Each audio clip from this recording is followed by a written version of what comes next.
Hi, my name is Mackenzie Carlson, and I am a speech therapist at Henry County School System. And today I would like to talk with you about some tips for managing behavior while you're at home with your kiddos. The first thing I want to talk about is determining the function of the behavior, right?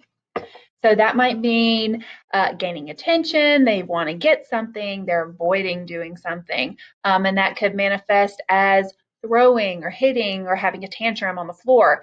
So once we know what the function of the behavior is, then we can work on reinforcing only positive behaviors. And that's the second thing I want to talk with you about today.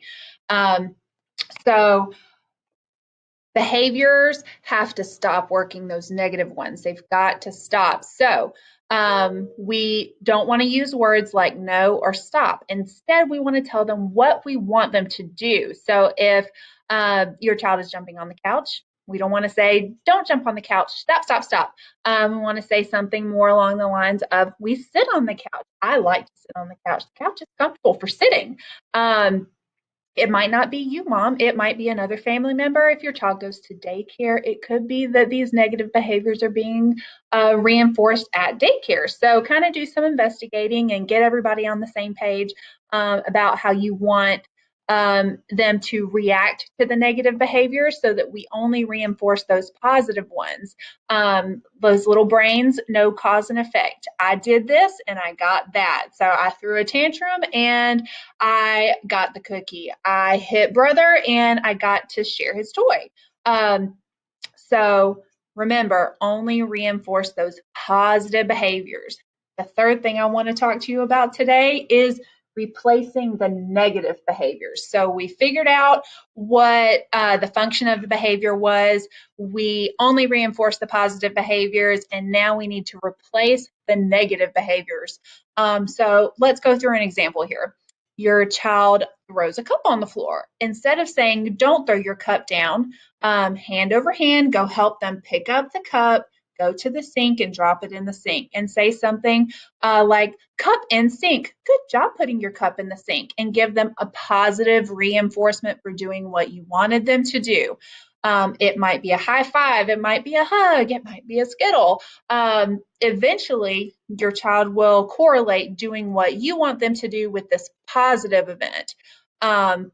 Another tip I have for you is if your child throws his toy or hits somebody with a toy, you would want to take that toy away and put it in the hurt toy basket where they can't get it.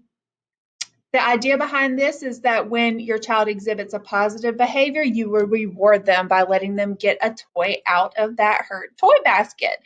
They start to learn that, oh, I did this negative thing, this bad thing, and I lost my favorite toy. But then I did this good thing and I got to get one back. So remember, replace the negative behavior with a positive one. And the last thing we want to talk about is those dreaded tantrums. Don't give in. It's going to be hard, mom. It's going to be so hard. Those tantrums are going to get worse. Carry on with your business, though. You're busy. You have things to do. Those behaviors will more than likely escalate, but we know there's no reasoning with anybody who's in a state like that, especially a little kiddo.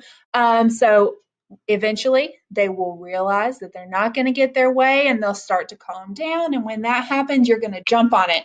You're going to reinforce that positive behavior of calming down and being quiet by saying, oh, thank you for being quiet. Did you need mommy? What can I get for you? Give them the attention for what you wanted them to do and how you wanted them to act. So I hope that helps. Have a great day.